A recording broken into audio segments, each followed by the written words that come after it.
Hello everyone and welcome to Wowhead Weekly number 152. For those of you guys who've actually been following since I've been the host of the show, this is my 10th official show. Aw, So, yay. double digits, we're getting there.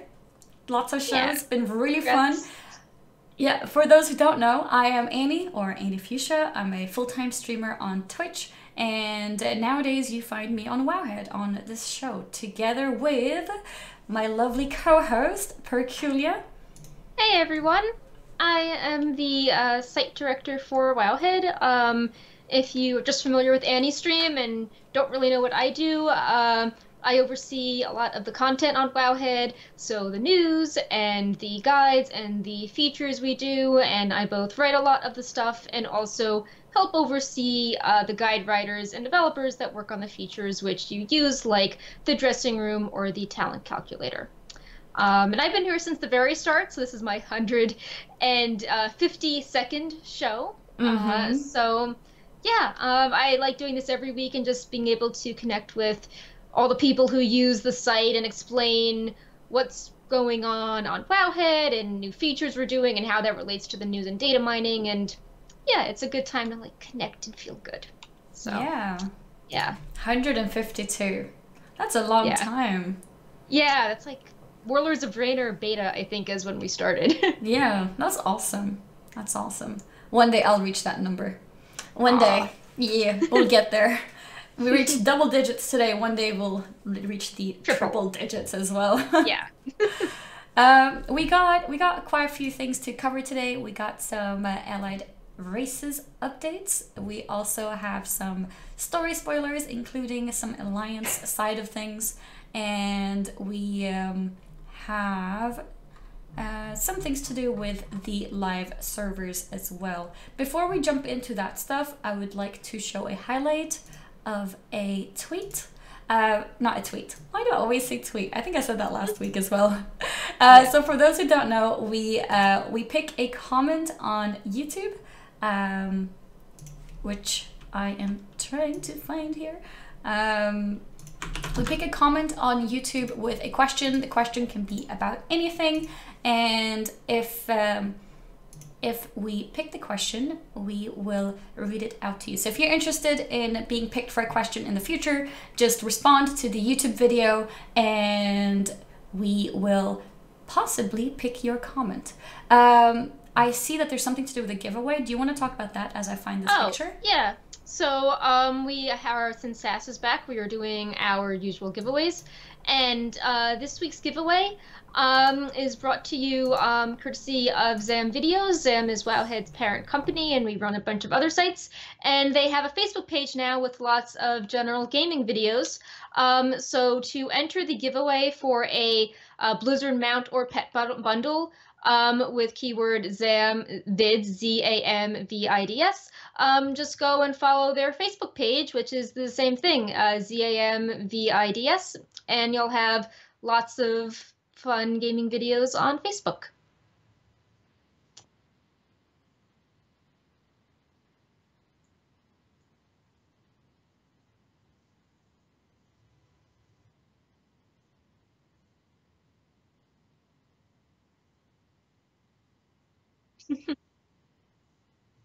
So that's obviously not me, because I'm not tall. Oh. Whoops. Of course, I was clicking around, so I didn't want to make noise with the mouse. Talking about the question about yourself. So Annie is back with our YouTube question, which happens to be about her. Yep. So I found the picture of the comment that we picked. It says, off topic, but I was wondering where the top girl is from. She has a bit of an accent I don't recognize. Canadian, question mark. I've seen, or we've seen, quite a few people try and guess where I'm from based on how I'm speaking. So we thought, okay, let's bring this question forward and get down to what the answer actually is. I am from Sweden. I'm growing up in Sweden. The reason why my Swedish accent may not be very, very, is it called protruding? Yeah, protruding or noticeable. Very noticeable. Yeah. The reason for that is probably because my parents decided to send me to English school in Sweden since I was 9 or 10 years old. So I had to be fluent in English at a very young age and had lots and lots of native English speaking teachers. So I think that's why. I did not know that. Yeah, I can see that. I was wondering about that. That's cool. Yeah, it's an interesting thing because Swedish people have a very specific type of accent with, for example, the CH sound, making that sound like an SH instead. So words like cheese becomes cheese. That's a very typical Swedish thing. But yeah, I don't have that, I think, because of the age at which I had to learn the language was younger than, than what is required by Swedish law or whatever you want to call it. So yeah. And the word joke as well. Instead of joke, a lot of Swedish people say yoke instead because that joke sound is like hard to pronounce. Interesting. But yeah, if you have any kind of question, like last week's one was concerning the Wowhead website. This week we picked a personal question. Next week, whatever question you guys want to, just go ahead and write it in the YouTube comment and we'll pick one. But yeah, so I think we're ready to jump into stuff. Are you ready, Perk? Yeah, I am great. I'm excited to talk about orcs and the Dark Iron and the Zandalari Trolls. Mm-hmm. Okay, well, let's start with the orcs then. Yeah. So, they are upright. There are data mined posture changes. Mm-hmm. So your regular orc and your Mag'har orc allied race can be hunched over or not hunched over. And this was announced at BlizzCon, and people are really excited to see this finally coming. And you can preview a lot of the animations in Wowhead's dressing room. Just click the checkbox that says use upright posture when you have the either orc race selected. I think this is actually really cool because one of the things that made me not like playing an orc was the sort of hunchback, and they look really good now. I'm now going through the slideshow with all the different skin colors. As you can see, some of them are patterned, some of them are not. I think they look really cool. I really like them. I'm really happy about that. So if I would ever play an orc, I would definitely go with an upright one. Some of the animations in the dressing room look pretty interesting as well. So for example, like the applause animation or the waving animation, because they have straight backs as opposed to being hunched over, they look a bit different now. So I think that's interesting. And with the dressing room, it's really cool because you can import your own character from Battle.net and then be like, oh, click upright. Let's see what my orc looks like, with this change. Mm-hmm. I think this covered most of the skins now. I'm going to jump over to show you guys the different hairstyles. Yeah. There's actually a lot of options. I was pretty surprised. Yeah. Just as a clarification, a lot of these are on the regular orcs. We just did this slideshow you could see how things changed with the new posture. Mm-hmm. I know some people thought we mislabeled them as Mag'har, and we're not. This is just see what the orcs look like when they're not hunched over, like maybe the beards and so they're actually exactly the same. Yeah, they're just aligned differently. Gotcha. So we don't need to show all of these, but it's it's just interesting to be like, the beard is less, it's less like in your face when they're not hunched over, glaring at you. Mm-hmm. When it's a short beard, it's not touching the belly button. Exactly. Mm-hmm. I also have an animations video that we could play quickly, showing the upright model. Yeah. Here. I think the sound might be very loud. I'm going to turn it down. Okay. Yeah, here you see them standing around, camera angles going around it so you can see, and I think it's going to do some emotes or similar very soon as well.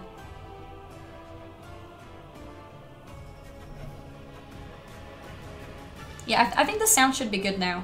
I could turn it up a little bit, but I think it should be good now. It's just background noises. But yeah, so this is how the upright orc model will look like. There is the wave. There it is. Yep. And just to reiterate, you'll be able to get this by going to a barbershop and changing the options. Currently, the barbershop is not available on the alpha, but they announced at BlizzCon that's how you'll be able to do it, and there's some Mag'har Orc allied race jokes that talk about the chiropractor in Orgrimmar as well. Mm-hmm. And as an update to our last show, I believe we have some more hairstyles and beards to offer, because last time we only showed the faces, right, Perk? Yeah, so last week we had complete Magcar Orc female options and only a few for the male, and now we have the remaining options for the male. Which, talking about hairstyles and stuff, some of these are new and look pretty cool. So these are the hairstyles. Quite a few of them. I'll let the picture be there for a second or two. And then we can jump on to the beard. The beard styles. I actually like this silvery color. It fits the orc. It's cool against the brown skin, and I think the facial hair that has the beard and then there's the spike at the end of it looks pretty cool. Yeah, I agree. So I think that's my favorite option. And as usual, all of these are now available in the Wowhead dressing room, so you can change your orc to a Magcar orc and see if you like how they look better, and you can save it and share it. And yeah, as a reminder, the Magcar orcs have different hair colors, and they have all the skins of all the alternate universe Draenor races. So there's like a Blackrock skin and like a Warsong skin and lots of skins. So yeah, we also learned something interesting about the Magcar orcs, which is that they have totems, so they're gonna be shaman. Yeah. Confirmed class for them. I believe I have a picture here showing them. Not that one, this one. Yeah. And what I think is cool is it looks like the Gul'dan cup in the Worlds of Draenor cinematic. Yeah.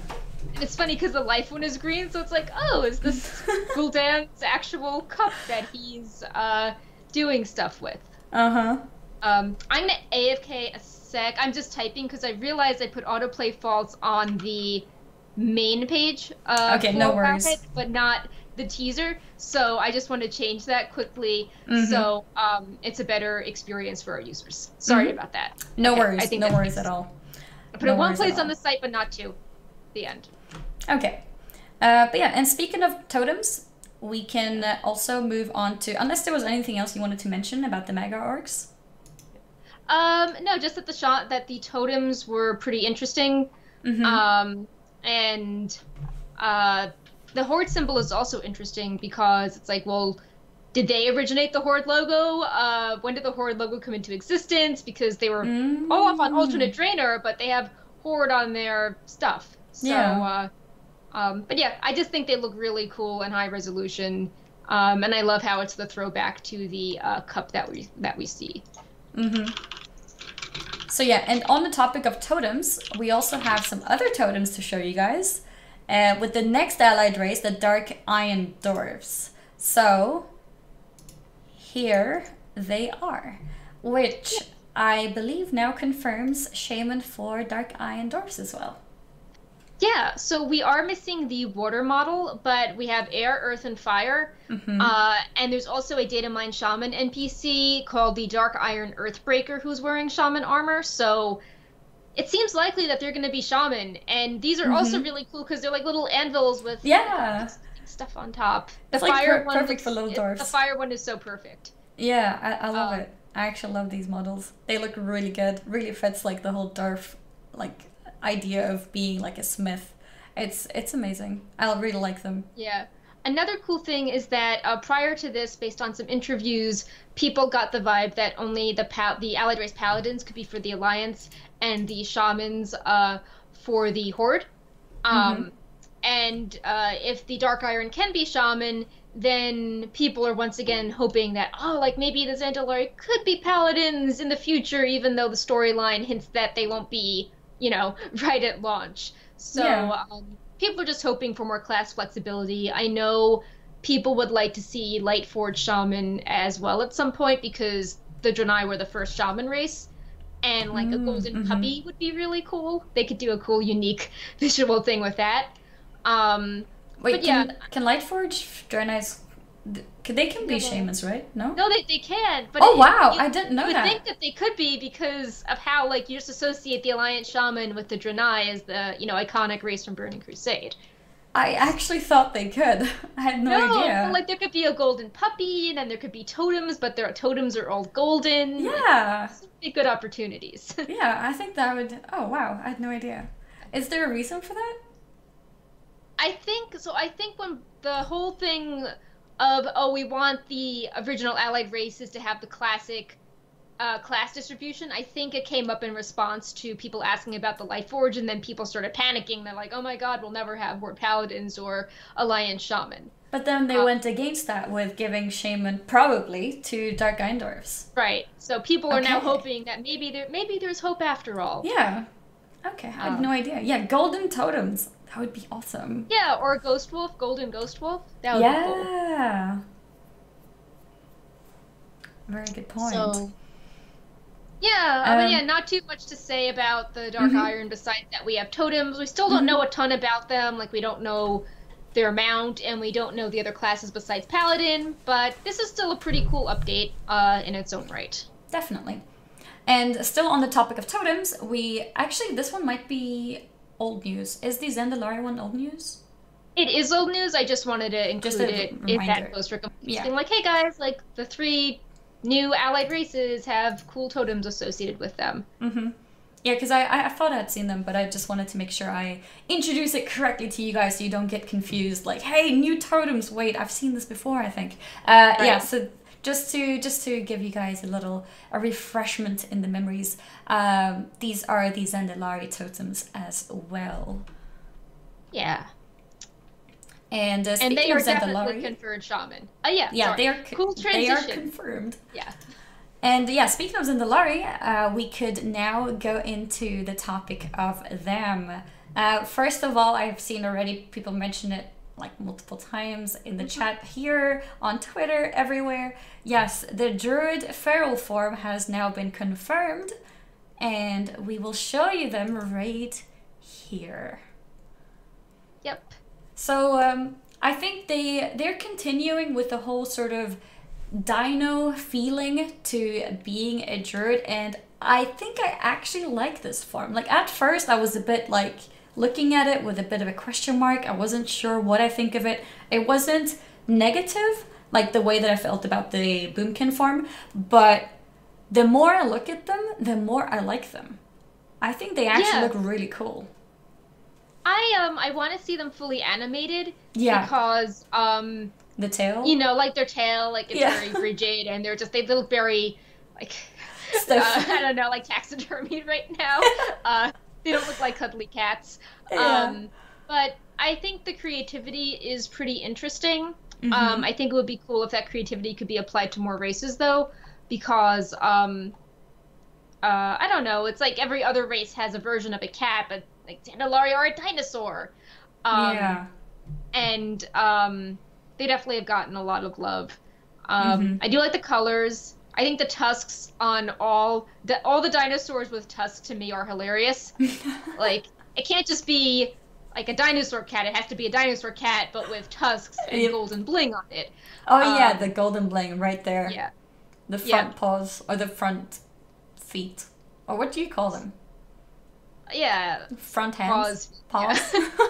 Something that I find interesting is that while the Moonkin model has full animations in the model viewer because it's based on like the Warlord's birds, a lot of the other forms in the model viewer, you can rotate them around, but they don't have a ton of animations yet. And to me that's interesting because whenever there's like a new cat form, it's like, oh, it's another cat, it uses the same skeleton, so we know what it's going to look like when, it swipes or it dances or it sits down.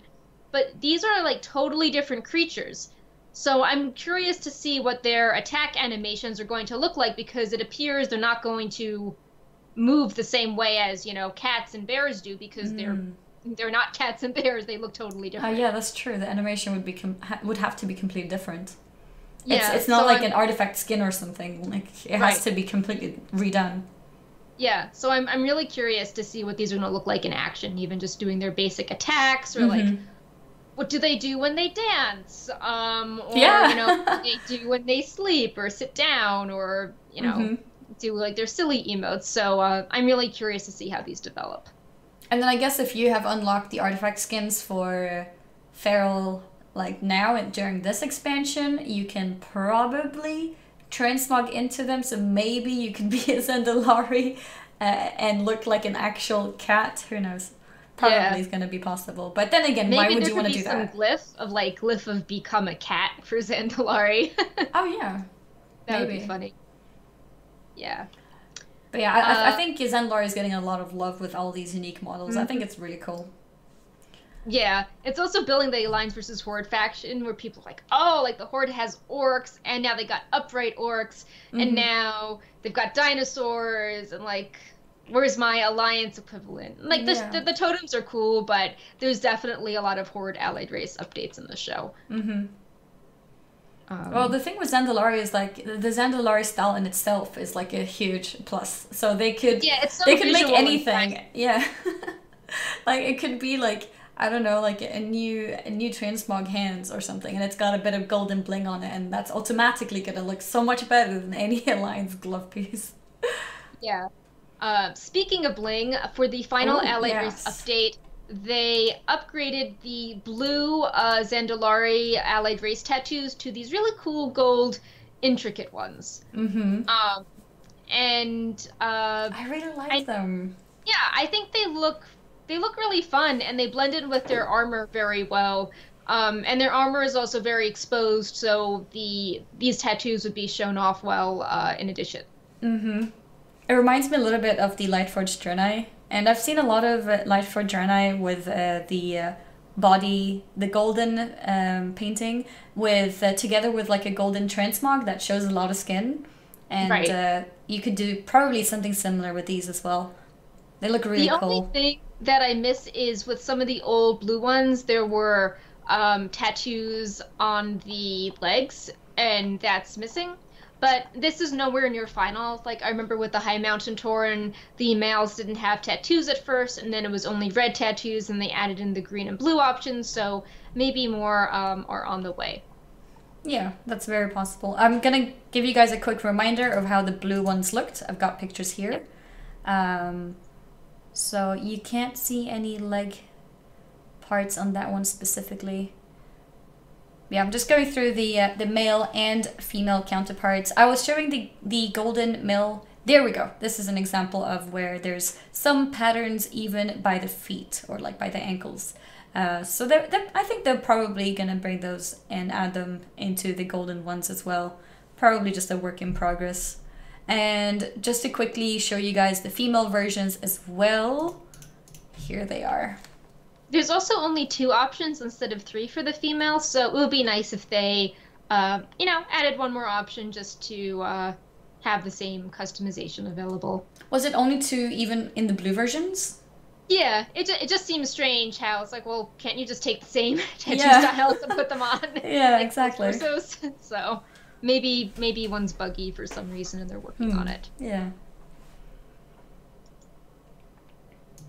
Yeah, I think that was it for the Allied Races updates. Yeah. We still have some data mining and zone updates, though. And to balance out a lot of the Horde models, we do have some updated screenshots of Borealis, which is the Alliance hub city. We previewed it last time, and it looked really cool with the ships and the buildings, but some parts were empty and kind of lifeless.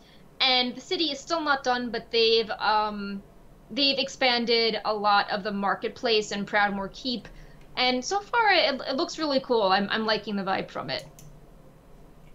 I'm starting a little slideshow showing some of the pictures here.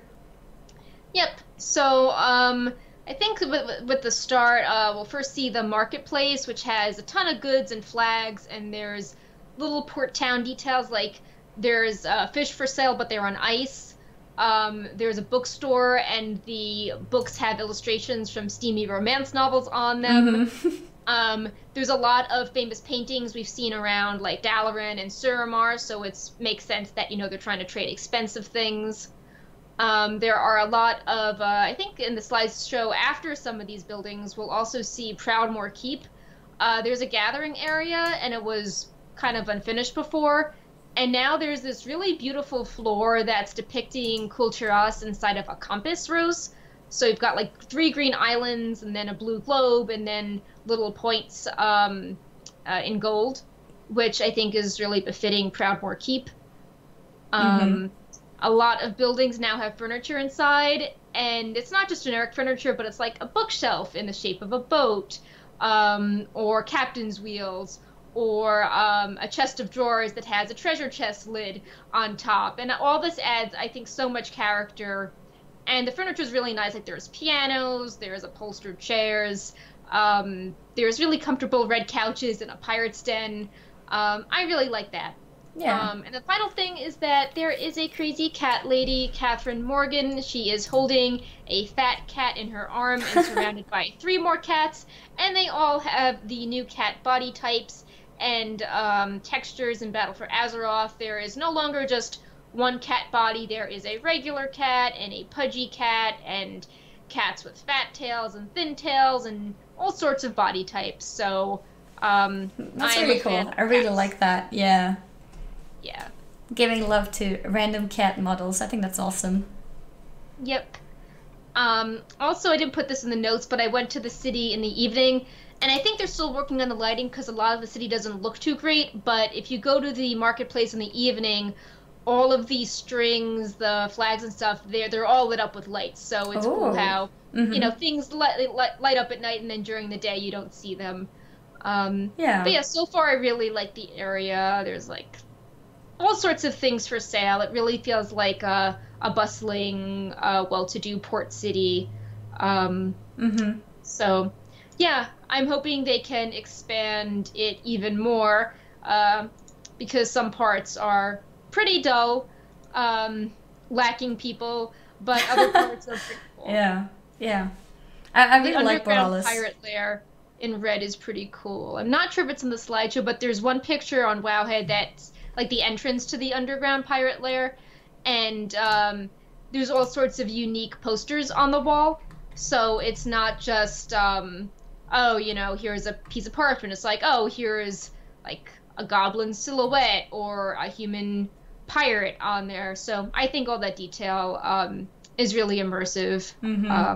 So that's pretty neat. Yeah, I really like Borealis. Like there's nothing that's like, if you compare it to like the Zendalari cities, there's no like specific thing that makes it super unique. Like there's no like, you know, like sudden golden bling everywhere. But I like it. It's like a cozy city. It feels, it's very easily immersive and feels a bit like, you know, like a home city. It feels awesome. Yeah. And I like how it feels very livable, like the Zendalari city. It's like, oh, well, the king is up here on his golden throne, and then if you are not touched by the Loa, you have no caste. Oh, so yeah, that part is terrible. On the docks. Yeah. And it doesn't really feel that welcoming. And, you know, we learned until recently that the Zendalari didn't even open the city to other races, and, you know, the Horde is always meant to feel unwelcome, while with Borealis, it's like, oh, there's a public park, and there's a garden maze, and there's cats, and there's a marketplace, and there's an inn, and like it feels more that everyone is sort of living and working together. I feel like the people in Borealis are probably happier than those in Zuldazar, just your average like middle class person. I don't even think Zuldazar would have a middle class, but Borealis just seems like you'd have a higher quality of life living there on average. So we've got some data mining stuff to cover quickly. Of course, we can also talk about the Azerite traits as well, right? Yeah, that's one of the data mining things, because you can't actually do too much with this in game. It's just we know that's true. This stuff exists. Yeah. Yeah, like we don't even have like real pictures or anything to show you guys, but. There were a lot of general traits that were mentioned for different classes. Yeah, so Blizzard just added a bunch of spells, and in the data they're like, these are Azerite spells, which is still pretty incomplete because we know that certain armor slots will have these Azurite tiers, and each piece of gear has a certain like matrix of traits, so it's not like, oh, I have to keep farming the same hat so it gets the traits I really like on it. It's just everything has the same pre-made order. So we don't really know what traits are on what items yet, but we're getting a general sense of what sorts of things are coming. It's still pretty incomplete because we assume that, you know, a helm you get from questing will have less interesting traits on it than, you know, a helm you get from Mythic Plus. But we have some general things like vampiric speed. You gain speed when an enemy dies, or wound binder. Your heals can grant you a secondary stat, or, you know, gut ripper. Your damaging abilities can deal physical damage to the target, and this happens more if they have low HP. So, you know, just kind of general utility traits like that, secondary stat enhancing. We also data mined a few abilities, pretty much one for each spec, related to, you know, like the spec-specific abilities. So, like, Mutilate has a 10% chance to apply deadly poison and does damage, or Agony's duration is increased and it deals more damage. So, you know, Chaos Bolt deals 5% damage. Arcane Blast deals 5% damage. Like, we're sort of noticing a pattern here of, you know, one of your abilities does slightly more damage. Yeah. I do like the vampiric speed, though, with the giving the speed stat. I think that's really interesting, especially if you are running through, maybe even when running through old content, like you keep killing stuff and you keep having a speed buff. I think that's pretty cool. And maybe in certain raid instances, maybe it would be interesting to have that as well. If you're maybe kiting something, or if you're a tank, you need to move quickly between things or anything. I think that's an interesting one. But yeah, for the most part, the rest of them are, like you said, pretty generic, like either increase of a certain stat, or damage overall, or healing, or similar. For those who don't know or don't remember, to just give you guys like a quick update on Heart of Azeroth in general, this Azerite, or these traits, or the Azerite medallion, so to speak, is the new artifact weapon for BFA. You will have it during the entire expansion. And legendaries and tier bonus, like all that customization is just in part of Azeroth now. Yeah, exactly. And something which is the medallion, it can't Titanforge, right? Yeah, so the slots that have these special Azerite traits can't Titanforge, because it would be a disaster if you're like trying to find they're like, oh well, like my 900 helm has the right traits, but this Titanforged other thing has the wrong traits, but it Titanforged, so it would get too messy. Yeah. So they decided to make it not Titanforged to make it easier. Yep. No RNG. There are some tiers that are only utility only, so I think that's actually cool that they're making utility matter. So it's not like the artifact where it's like, oh well, I'll just socket the ones that increase my damage and ignore the traits that, you know, are utility. So I like how there's some choice. Oh yeah, because they're like separate from each other, right? Yeah. Yeah, so it's like one tier, all of the options give utility. So you have to pick the one that you want, which is cool. And which kind of reminds us of how our talent trees work, right? Because we normally have like similar abilities in the same row, usually utility in the same row, damage increasing in the same row, etc. So that's pretty cool. Yeah. Feels a bit more like you can make a choice to make things fun. Yep. So how does the Heart of Azeroth actually work? Or Heart of Azeroth? Like, is it a piece of item, or do we not know exactly how it is? We're not really sure. So currently it's a neck on the alpha. Okay. It doesn't really do anything when you click on it.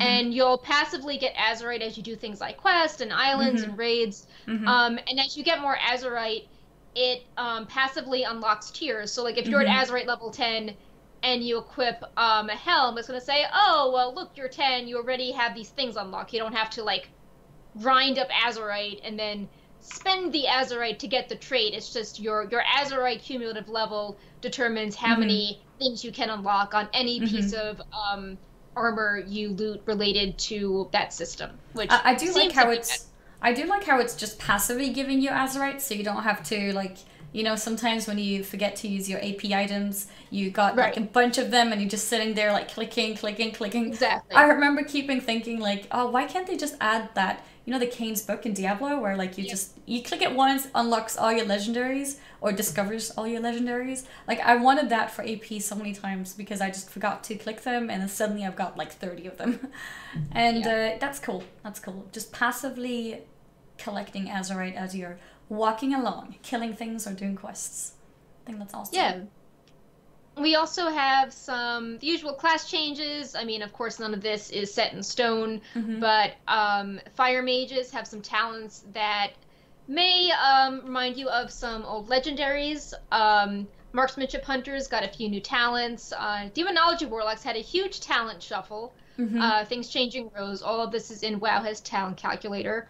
Mm-hmm. But what I found most interesting were a few of the new items. It looks like the dungeon's Freehold and Atal Dazar are going to have mounts. Sharkbait's favorite crackers is a pirate, and Mummified Raptor Skull is a resurrected raptor. So I think that's the coolest.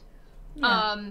And we got some new profession items. Some are more generic, like, oh, look, everyone gets to craft PvP gear. Mm-hmm. But there's also a new blacksmithing key for lockpicking, as well as an inscription item that also opens locks that require up to lockpicking skills. So that's a new perk for inscription, which I think some people are happy about. Yeah, they didn't have that before. I feel Right. kind of bad for inscription. Ever since the glyphs were removed from the game, I feel like that profession has kind of not gained that much love. Yeah, like they always keep trying. They're like, oh, we'll give you a special quest line for the, steamy romance novel, or we'll give you the codex that you can make. Mm-hmm. But yeah, I know it's sort of have been struggling to find its place since the glyph revamp. Yeah, yeah. So this next thing is kind of controversial. The data mine followers. Oh, yes. Yeah. Um, Yeah, so there are new data mined alliance champions, and this past build added a lot of horde champions and a few more alliance ones. So Yeah, the question is what does this mean? Like are we going to continue having a mission table? Are we going to be able to do something more of it? Like this whole thing started with the garrisons in WoD and many people showed not a lot of happiness about it. There were so many followers, it was impossible to keep track of everything. It felt very, like, not personal at all. You had just too many followers. And I think going from WoD to Legion was a huge improvement because it cut down on the number of followers that you had to be, very specific characters, and you focused on those characters to level them up and gear them up, and then you continue doing the missions. And now the question is, what's going to happen next? Where is it going to go next? So I know a lot of people are worried that the mission table could be back in the same form as before.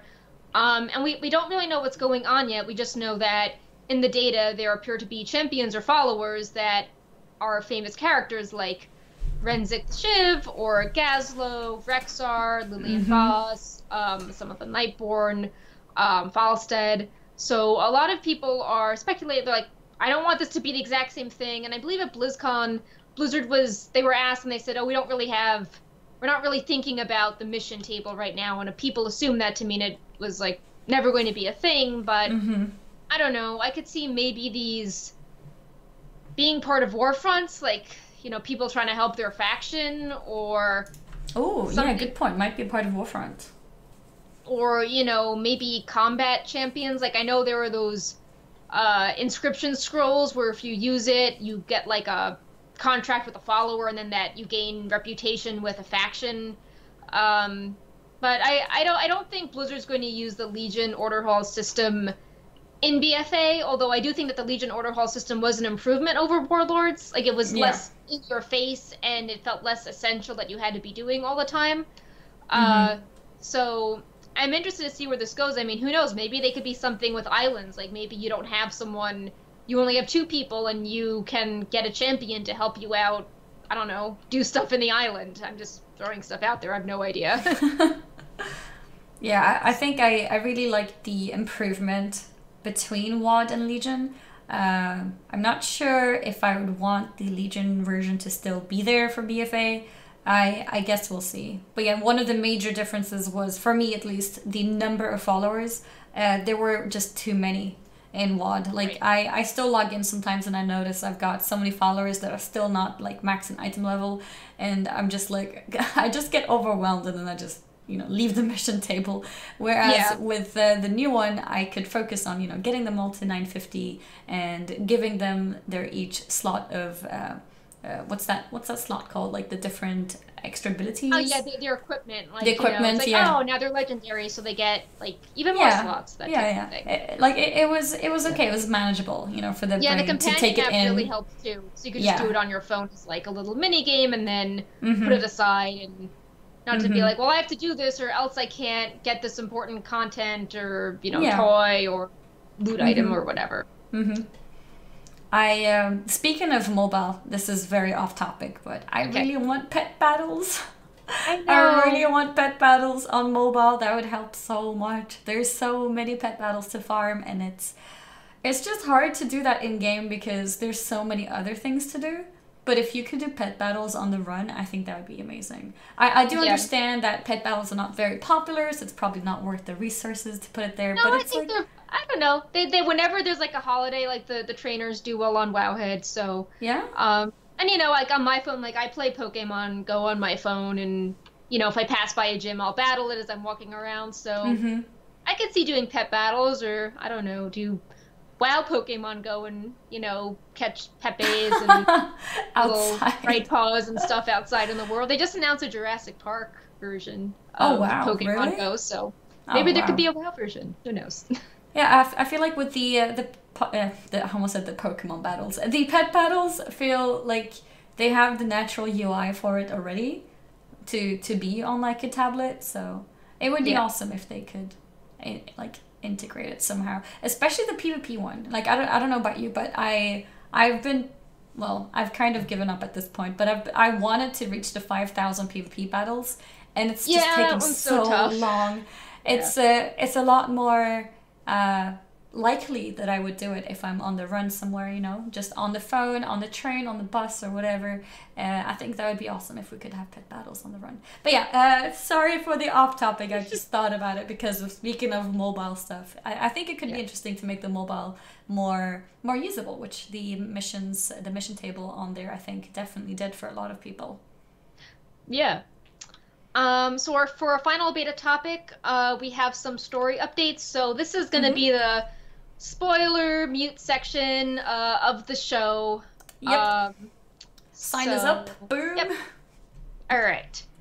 So some of these spoilers are through our favorite broadcast text, and other spoilers are a mix of the broadcast text and me questing through the zone. Mm-hmm. So the first thing we got is we got some of the dialogue for the intro to the Horde scenario, and that introduces you to the Zandalari and explains how you actually get to Zandalar. And some of it's pretty standard dialogue with Sylvanas or advisors being like, we don't know what she wants, but go talk to her, which I think also shows that, it's not good if the advisors are angry that she's not respecting them. Yeah, like they really expressed how they felt like they're outside. Like Yeah. they are her advisors, but she doesn't look for advice from them. It seems like she's kind of like working on her own accord. Yeah. Like, it seems that, when some faction leaders like, oh, Nathanos is like, oh, perhaps my queen would be more open if she were more assured of their loyalty. And you can picture, like, Sourfang or an orc being like, her advisors are loyal to the Horde. Yeah. Like, to the Horde, not to whatever you're doing. Yeah. But, of course, the line everyone is focusing on is when, Sylvanas says, the Boy King has something that does not belong to him. I want it back. Because there's that Il'gynoth whisper, mentioning the Boy King, and everyone keeps calling Anduin the Boy King, like Lorthamar does in the Nightborn scenario. Mm-hmm. Now Sylvanas is, so, poor Anduin. Everyone thinks he's, like, not up to the job or doing something badly. Another cool update is that, at BlizzCon, or some Q&A, we learned that while there are the faction-specific zones, the Horde and the Alliance could do some storyline to which would put them up to speed with what's going on in the zones. So we've got some dialogue implying the Horde is spying in Drustvar and the Alliance is now spying in Nazmir. And the Nazmir stuff is kind of funny. Because I've got a picture here for it. Yeah. So it looks like the dwarves, led by Bran Bronzebeard, have decided to work with the blood trolls, who are the really creepy trolls that are murdering everything. And then things go really badly when they're like, oh, all that blood is when they keep murdering our soldiers. So we should get out of here. And they're trying to sacrifice us to the blood god. And the dialogue even implies that Bronzebeard was like, I don't know, about to be sacrificed, or he was in danger at some point. So it does not seem good, and it also kind of puts the Alliance in a bad light, how, the Horde realized the blood trolls are a threat, and the Alliance are just like, oh, the blood trolls don't like the Horde, we gotta, partner with them. Like, it does seem that they're exercising poor judgment here. Yeah. Very poor judgment. Yeah, he was thinking, they're Horde's enemies. We can work with them, right? Yeah. Your enemies, they're your... He was like using that phrase, they're your friends, I think is the phrase, right? Yeah. Or your... Yeah, I think that's it.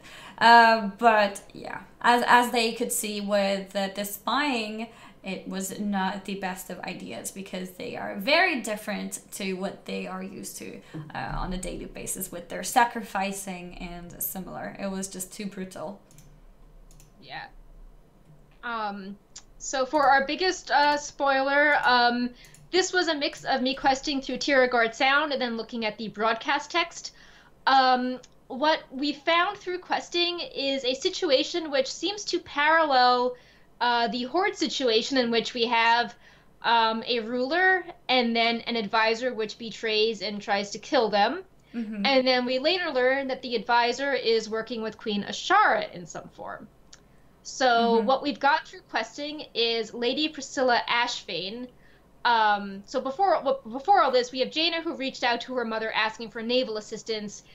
Something happened, her mother said no, and exiled her and threw us into Ashvane's jail. We escape from the jail, and when we start questing in Tierra we start investigating the Ashvane Trading Company, which is a pretty sketchy organization. We've learned that they smuggle illegal weapons to the pirate city of Freehold. When we get to Freehold, we're captured and we try to escape. And then we've learned that the pirates are taking the illegal weapons to attack Dalen's Gate. And he says, the Proudmoors are done for. When Lady Ashvane takes the throne, I'll command her fleet. So then, when we try to deal with that, we go to Unity Square, where we see Lady Ashvane firing a pistol at Catherine before escaping via horseback through Borealis and then eventually jumping into the sea. And we've learned that Catherine has trusted Priscilla Ashvane as an advisor and close friend for many years, even before they both lost their husbands at Theramore. She heard rumors about Ashvane but chose to ignore them, and now she's finally, obviously, opened her eyes. Yep. So and that's where we come in as the Alliance. Yep. So now at the end, Catherine is really shaken. She trusted Ashvane as a sister. She needs time to reflect, but now she's finally interested in talking to Gen Greymane at some point in the future.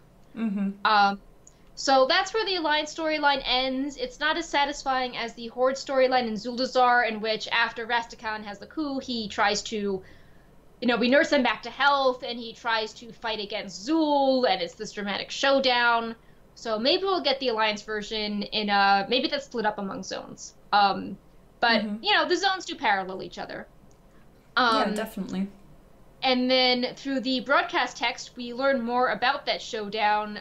There's a dungeon called Siege of Borealis, which implies that, hey, look, Borealis is under attack. Lady Ashvane is the final boss. And we have some data mine dialogue talking about Lady Ashvane being in league with Ashara and saying she won't step down and she's going to launch a massive tidal wave. And she is going to call upon the powers of Queen Ashara to have the city burn or be flooded. So it appears that in this dungeon, which we can't run yet, we're going to be saving the city from Lady Ashvane. Yeah. She doesn't seem to be maybe as powerful as Zool, because Zool seems to think he's like working with Ashara, like they're gonna rule together. Lady Ashvane is just like asking Ashara for her powers, so it doesn't seem like she's as high up as Zool, though who knows, maybe Ashara is playing Zool as well. Mm-hmm. But yeah, I mean, there's Azerite weapons, there's a massive tidal wave, there's the city is burning. So we know the city survives because that's the Alliance hub. But it is interesting to speculate if maybe the Alliance city will have some, I don't know, extra seaweed or areas being repaired after you Yeah, maybe some kind of permanent changes. Yeah. We also know that in the dungeon Shrine of the Storm, there are a bunch of sea priests, and they're kind of doing sketchy stuff as well because they've got a bunch of tentacles on their armor. So they are probably aligned with Lady Ashvane doing their creepy old god tentacle shadow magic things together. I actually feel really bad for Catherine. Yeah. Like, it feels like she's been through so much, and then on top of everything, the betrayal. But I guess maybe the betrayal had to happen in a way for her to still reunite with, well, both the Alliance and her daughter. So yeah, we haven't maybe it's for the better good. Reuniting with Jaina yet, but yeah, in some of the other data mine broadcast text, someone is like sharing an anecdote how like their fellow friend was injured in a battle and they were too proud to get medical help and then they died of their wounds, and how like Catherine really cares about, appearances and having Kulturas be good, but she doesn't realize that Kulturas actually needs help, and it's not a sign of weakness to acknowledge that things are bad and you need help. So yeah, I think this was a really interesting piece of information for the Alliance. Yeah, a bit more background. More into context as to why, like, wow, like her mother exiled Jaina. Like, wow, that's so mean. But now maybe it makes more sense. Yeah. Especially if Lady Ashvane is like, oh, Jaina is like evil, like don't do stuff with her. Yeah, exactly. Yeah, I think we can take the spoiler tag off, and we've got a few quick live updates, a little more than usual. First thing we got up here, well, the PvP update, the Seething Shore Battleground. We mentioned it last week. It was a part of the PvP brawl at that point. A lot of people were farming prestige because of this, because it gave a lot of honor, and it was also the new Battleground. So, queue pops would be very, very frequent because everyone is queuing up for it. And it was honestly just really fun for a lot of people. Since then, now it's turned into a real Battleground, so it's not a PvP brawl anymore. That does mean that the honor gained is a lot lower than before. Now it's more like a regular Battleground, I guess you could say. It's probably gonna be, I don't know, maybe like half. I think it was like around half of the honor. Yeah, and the hotfixes, it's the mining and Azerite node is now 20 honor, and it was 40 honor. Okay, that's it. So that seems to be the big change. Also, the respawn is longer, and the time to cap the Azerite node is 7 seconds up from 6. Yeah, I think that was an interesting change as well, the 6 to 7 seconds. I'm not sure what the thinking behind it was, but what crossed my mind was that if you do get, like, a fear on someone, then that fear lasts for 6 seconds, which is just enough to cap it. But now that it's 7 seconds to cap it, that means it's 1 second too much. So just fearing someone is not enough anymore. So that's interesting. Another change with Seething Shore is one that a lot of people actually suspected. There was an achievement that required you to cap 100,000 Azerite. And now that has been changed to 25,000 instead. So it's a little bit better. 1/4 of it. Yeah. I remember making calculations and thinking, if I go for specifically only Azerite, like for every game, like don't even care if I win or not, just like go for the Azerite, and considering my win rate anyways, I was calculating to get my 100 wins before the 100,000 Azerite, which hasn't happened. That feels really bad. Yeah, that feels bad because apart from, I think the only achievements that I ever got which took me longer than the 100 wins were the 2 reputation ones. So for Warson Gulch and Aratha Basin, the exalted reputations for those took more than 100 wins. But apart from that, all the meta achievements always had the 100 wins as the final one. So this feels a little bit more reachable in 100 wins. So that's good. And I've looked at some people who do have 100 wins, and it does look like a lot of people are around those numbers, 20, 25k. Yeah. So if you're specifically going for it, then I'm sure it'll be easy to get it within the 100 wins. And just to remind people, if you do want to, like, why should I get this? If you get Master of Seething Shore, you will get the Prospector title. So I'm sitting here like, why. Yeah, I'm sitting here like, you need a reason? I mean, it's an achievement. Of course you need to do it. Yeah, just, achievement nerd here speaking. Like, oh, you need a reward. Okay, I'm sorry. I'll give you one. But yeah, that's a pretty cool title. It makes sense with the Azerite mining. Yeah. We also have another bit of PvP news, which is that Legion PvP Season 6 is ending soon. Blizzard says in as early as 2 weeks. The Season 6 Gladiator mount is the dominant Gladiator Storm Dragon. And just as a reminder, if you want to get rewards, don't transfer until Legion Season 6 has ended, and you will get the titles and mounts 2 weeks after that the season ends. People are speculating if something interesting will happen. We know there is a Season 7 coming. There's probably more prestige levels that are coming, but there's no, like, new raid or sometimes PvP seasons line up pretty well with a new raid or a piece of content. We don't really know of anything with that right now. Also, we'll be highlighting this more next week, but if you're like, how do I PvP? We are in the process of launching Arena PvP guides in collaboration with pro players from the Method organization. In the linked Legion PvP post, we linked 13 guides for popular specs, but since then, a few more are going live and more going up every day, and we'll have probably a big, more formal announcement about that next week. So if you're watching the show, here's a little sneak peek on that. And speaking of live updates, we also have the current event going on, Trial of Style. For those who don't know, Trial of Style is a relatively new event. It's not completely new. It's been in the game before, I believe, once. Now is the second time. And the event is revolving around the idea of transmog. So what happens is you get placed into a scenario with 5 other people. You are given a theme for your transmog. Could be anything. I think the latest one that I got was spooktacular, meaning go for like a spooky look. And then 2 people at a time are placed on the scene, and you get to vote whether you want the left one or the right one to win your point. And it keeps rotating the people around, so everyone gets to vote on everyone, and whoever gets the most vote gets first place, and then there's a second place and third place, and the other people get participation rewards. For this time, compared to last time, there is an extra set of armor that you can get. I think it's called... Oh, there's different sets depending on what kind of armor type you use. Yeah, so every, like, cloth gets one and leather gets one. And to afford one of these, I believe it costs around 60 of the tokens that you get.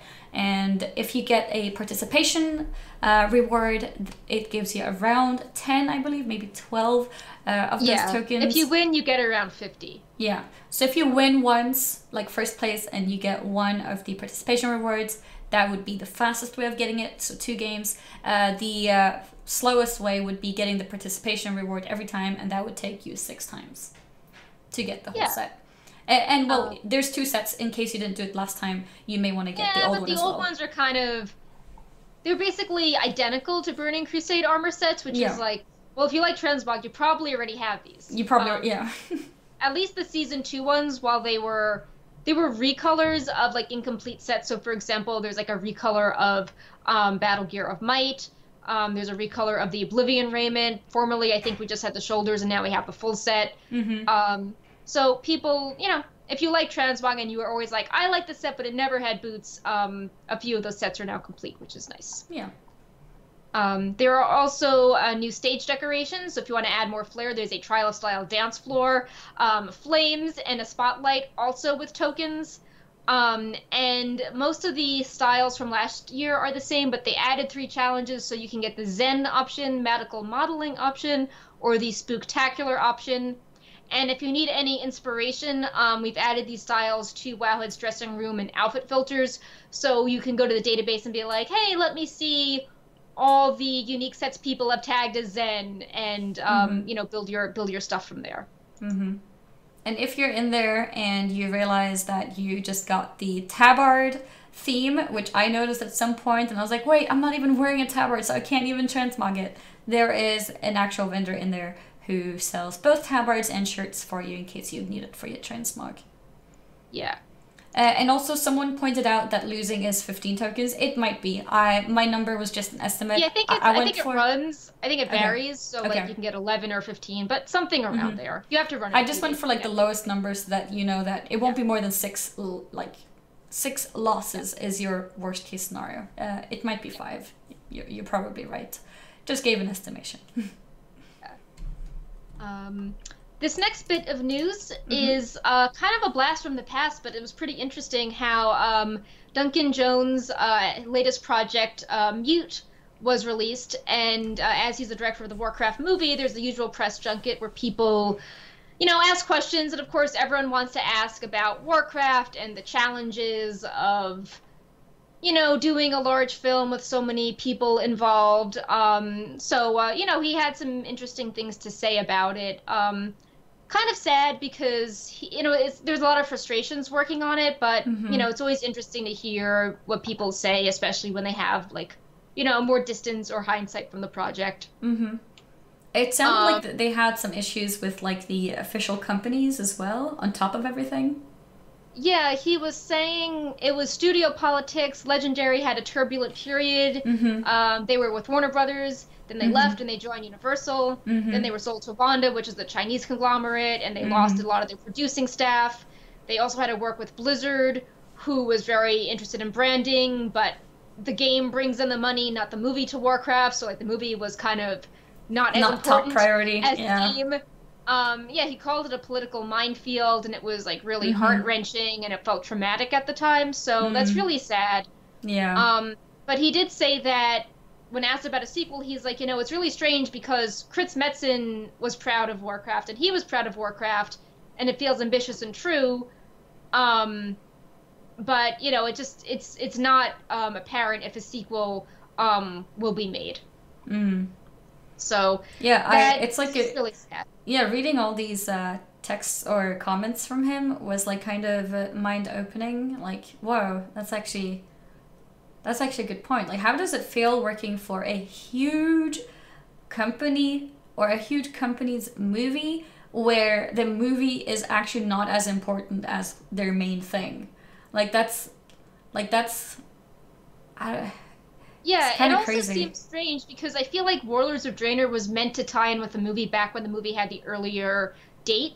And it's like, oh, well, now you can actually see Durotar in game because you don't really see him in game, and you can actually, I think it was meant to take you to oh, this is why Frostfire Rage was so important to the orcs, even though you never see them in the movie. And when Warlords it felt really staggered, but I could see how the movie and Warlords launching at the same time would have made sense why we suddenly did this alternate reality. Because you could actually now see important people from the movie in World of Warcraft. But didn't line up that way at all. Yeah. Well, on some better or more lighter, more happier note on this, there is some concept art that was not shown in the past that we would like to share with you guys. They actually look amazing. Yeah. Let me This show was them tweeted right out here. by concept artist John McCoy, who has also worked on concept art for other films like Rogue One and Thor.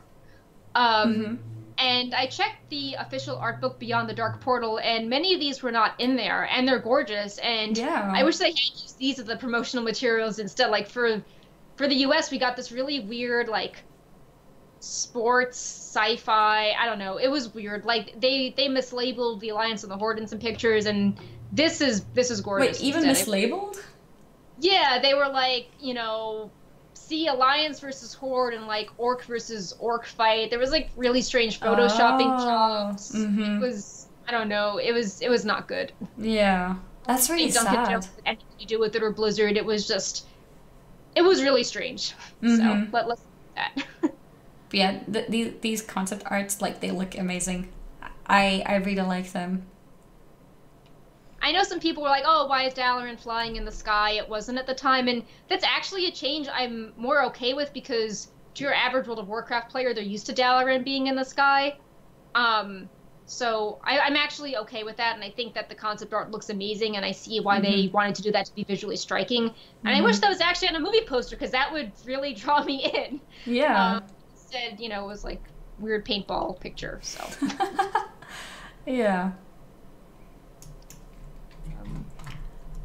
I believe we have one more topic to cover. Yeah. For the night. We've got the Starcraft 20th anniversary celebration. There are all sorts of interesting things going on because Starcraft turns 20. For example, in Overwatch, you get a Sarah Kerrigan ghost skin for Widowmaker. You get 3 Kobolds and Catacombs packs for Hearthstone. You get a Dominion's Revenge pet in Diablo.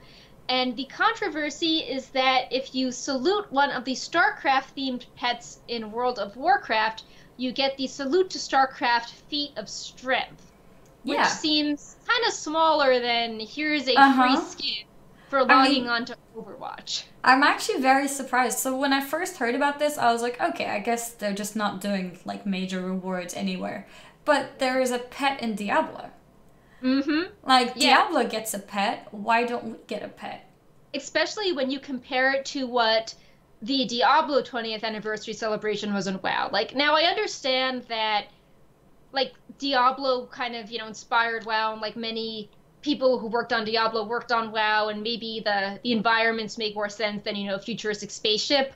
But it is really different to just, like, salute a pet than, you know, have, like, a Cow King and, like, a Transmog and, like, toys and treasure goblins. Like, it is noticeably smaller. Yeah, and it's kind of like, I mean, yeah, it's appreciating StarCraft in World of Warcraft, but I think instead of appreciating the already existing StarCraft pieces in World of Warcraft, I think it would have been cooler to give us something new of StarCraft into World of Warcraft again. Because, you know, not everyone has the StarCraft collector's editions, and for like the... Some that's really expensive, like the vanilla collector's edition, like the Zergling, it's like, well... Oh, yeah. So it's like you have to find a pet that costs money, then you have to salute it to get a feat of strength. Yeah. So... And it's just a feat of strength. Like, imagine, like, the casual player who may not have a friend who has this, or may not know anyone who has it. I just picture it like, you know, paying if people give me enough gold or this and that, I will summon my Zergling. Like, I was actually joking about that on stream. I was like, you know what, guys, I'm just gonna stand in the middle of Stormwind and I'll summon it like when people pay this much gold. No, it's like you have a giant mammoth or something, so you can't target and be like, I'll remove the mammoth if like, people trade me gold. That would be hard. Please don't do that. No, I won't do that. As an optimistic thing, maybe there's undiscovered parts to the WoW celebration. Like, maybe, I don't know, it would be cool if there was like some way to get the pets again. Like, I don't know, like maybe there'd be little Zerglings running around Stormwind, and then you could salute one of them, or I don't know, there could be a vendor selling them for a limited time. I don't know. I'm just thinking that maybe there's something a bit more, because it seems really strange to expect people to find a Grunty or a Zergling to salute. It does feel a bit strange, because it limits people who may not have access to those things. Yeah. So... Because they are rare after all, so... but yeah, if that does happen, what I will probably do is have my pets out and like just post it everywhere. Like, hey, who wants the feat of strength? Come here. And then, but then on the other side of things, that's only a feat of strength. Like, does anyone even want that? Yeah, like there's no title or Yeah. I don't know. It would be cool if you could share it because then maybe you could get people involved in StarCraft in the future. Like, oh, how did you get this cool thing? Oh, I got it from the StarCraft event. Oh, I didn't know about StarCraft. I'm a new player. Yeah. I should check it out. Yeah. And since the old pets are so rare, what they could have done also is have a toy which summons what looks Yeah, like the exact same I pet. like that idea. Yeah, Yeah. That uh, maybe runs around you for yeah, like, I don't know, a few minutes or whatever. yeah, I think that would be cool. yeah. But yeah, that's a So, shame. Hopefully, maybe they will still add something, but for now, it seems like we're only getting a feat of strength. yeah. Mm-hmm. So that about wraps up the show notes. I know that just now Blizzard was announcing a lot of the MDI hosts. We'll have an article on that later on. I don't think they're all revealed yet, but with the Mm-hmm. Proving Grounds nearly done, they're announcing who's going to be in the next stage of things. Mm-hmm. I One saw that interesting, Nagura was, yeah, yeah, I'm really happy about that. yeah. I like seeing fresh blood and more representation. Mm-hmm. One thing that my coworker Squishy just pointed out. Let me see if I could find it. Mm-hmm. Oh, so this sort of unofficially confirms that there's going to be an MDI again later in the year because they added to the How to Compete section. If you missed out on the Proving Grounds this time around, check back later in the year. Oh, So yeah. MDI round 2 sounds like that. Mm-hmm. That's Um, awesome. So, yeah, so that's pretty cool. And as a reminder, we've set up, we're doing a kind of weekly series of Mythic Plus articles and guides and records and interviews when, the reset has ended. So, Thursday, because that's when Wednesday is the final day for EU. And check back, I'm sure Squishy will be covering more MDI highlights if you are curious about that. Mm-hmm. We have a few questions. A few of them are things we answered or stuff we don't really know anything about. Mm-hmm. But I thought this one is. I just saw a comment from Sass. Last call for our ZAM videos sponsored giveaway. So if you guys want to join that, you type, what was it? ZAM vids? Yeah, ZAMVIDS. For a chance to win a mount or pet bundle. Yeah, sorry, Perk, you can go on.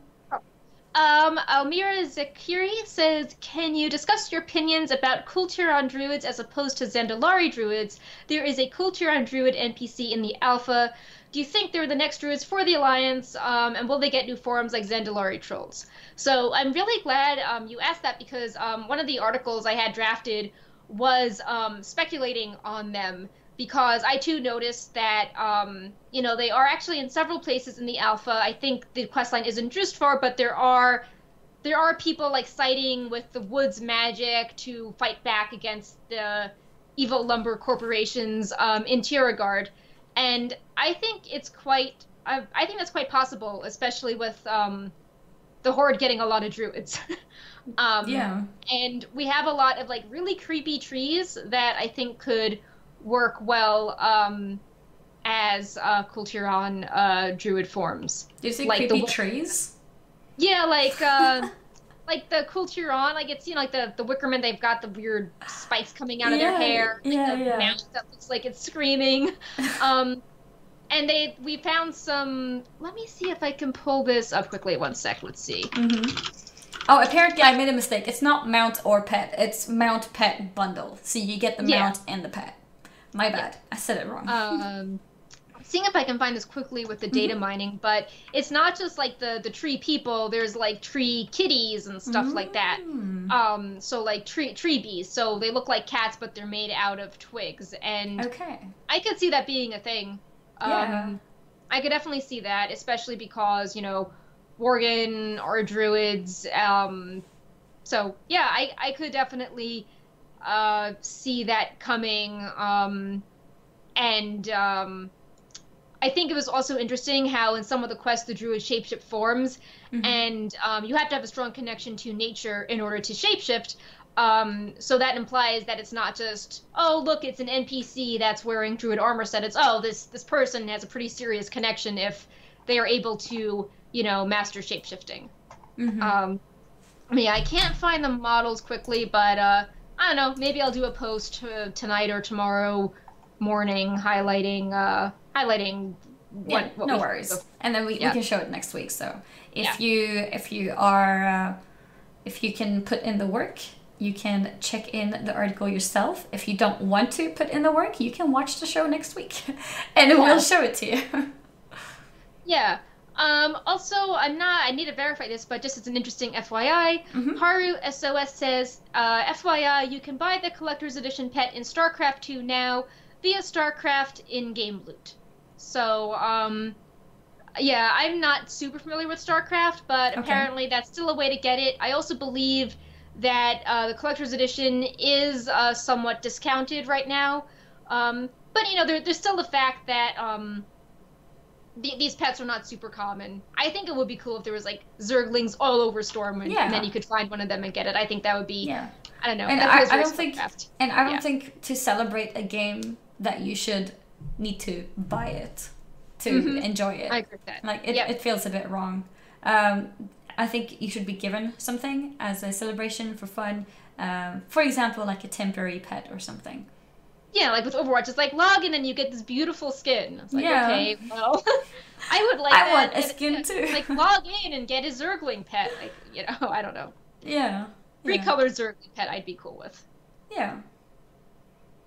So. Was there any other questions? I mean, Shaki is asking, will there be a new fishing rod or new skin for the artifact rod? We don't need anything about that. Aegis2566 is asking you what will happen to the sword in Silithus, if we'll be able to pick it up. He was like, Annie's think. I don't know. I don't know if that's an emote in your chat, but I don't know if you're meant to react to that. Yeah. It's just, you know the thinking emote, but like my version of it. Yeah. I definitely think so. I think I will be the one that, you know, just pulls that sword out. That's how we're gonna save Azeroth. Yeah. Yeah, I see Annie's think in the chat now. There it is. Yeah. But yeah, that's about it. Just to wrap it up, for the winner of the giveaway we're just talking about is the Digital Ash.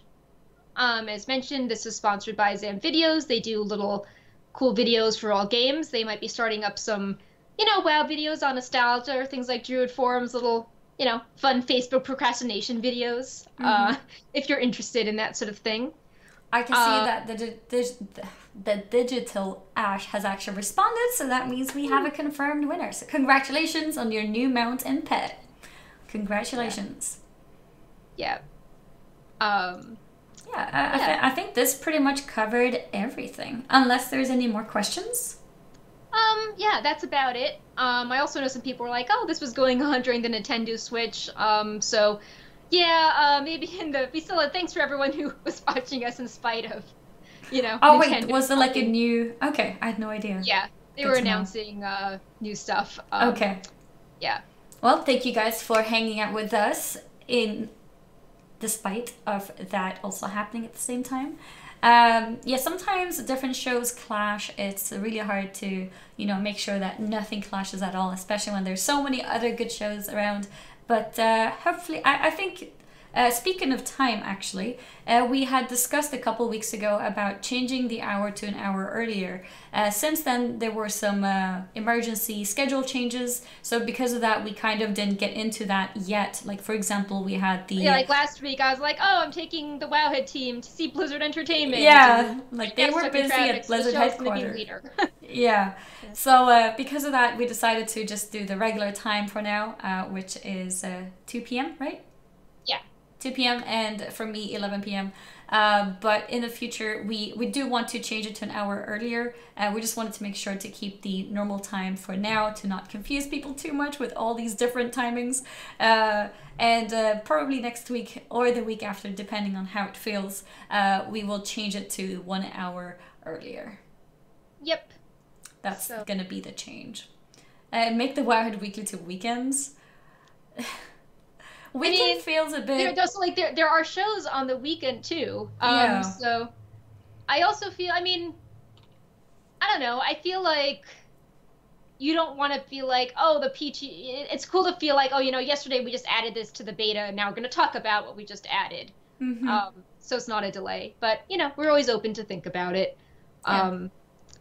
I don't think Friday or Saturday would ever happen. Yeah. Maybe a Sunday. I don't know. It feels like Thursday is okay for now. Of course, you guys can still bring in your feedback and tell us what you guys prefer.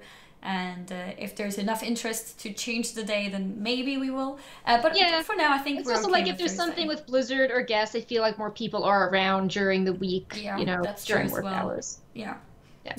Very good point. I'm saying no to weekends. I'm just saying it now. It ain't happening. Okay, guys. Yeah, like Annie has got the last word. Stream that she always does on Fridays with her viewers. Like we don't do Wowhead weeklies on Fridays because like that's her like cool like hang out with viewers streams. Yeah, so. I really put a lot of I guess like pride in my Friday and Saturday streams. I put in a lot of energy and everything into those. I don't want to like have to delay them or shorten them in any way. Yeah. Wowheads Daily. New podcast. Yeah. So whenever there is a new patch, we try to have one of my coworkers like hop on and show things that are new. We've been a little bad about that recently because we all flew to Los Angeles for the annual company meeting. But yeah, I mean the goal is to have someone on Wowhead popping on to highlight new alpha stuff when they can. You know, obviously posting the data comes first, but if someone's free, we hope they can hop on and explore and do some stuff. Mm-hmm. Yeah. So, someone mentioned that apparently Final Boss has something on Sundays. Well, there you go. Even weekends, people have shows going on. Yep. So, yeah. Thursday feels good for now. So we'll stick to Thursdays. And yeah, I can see 1 p.m. As well. So, I'm pretty much whenever if you need to do a WoW thing, whenever, I'm open for it. Mm-hmm. Yeah. Well, I believe that's going to wrap up the show for tonight, guys. As usual, if there is any questions that you guys have during the show or after or before or anything, you can try to reach Sass. If not, you can just comment on the YouTube channel since we always post these videos on there. Also, a quick reminder about the comments in the YouTube. If you put a question in there, we may pick your question to be read at the beginning of next show. And the question can be about anything really. The first question that we had was about the Wowhead website. The second question that we had was a bit more of a personal question. You can talk about anything. And yeah, so that's the YouTube comment. In general, guys, thank you guys so much. I saw a lot of subs and resubs. It was mostly in the middle of things, so I couldn't like interrupt what's going on. But thank you guys so much for that. Thank you for following, subscribing, resubscribing, and we also have the premium. The Wowhead Premium users, thank you guys for using that as well. If you're not familiar with that, Wowhead Premium is a subscription on the Wowhead website, which removes all the ads for you, and it also gives you other perks such as your own or like a different unique color when you're posting in the forums. We will see you guys again next week, and it will be at 1 p.m. What's the time zone called? Pacific. Pacific, that's it. Okay. Yeah. I was gonna say PST, but then I was like, I don't want to say the wrong one. Okay. No, but yeah, PST is short for Pacific Standard, so either was fine. Okay, so 1 p.m. PST and 10 p.m. CET. Yep. That's the final time. That's the final time. Someone mentioned following the girl bottom right. The girl bottom right is the lovely Perculia. You can follow her on Twitter. Her Twitter is mentioned right there on the top right corner there. There's a little blue bird there. The blue bird is the Twitter bird, and that's her Twitter. So yeah.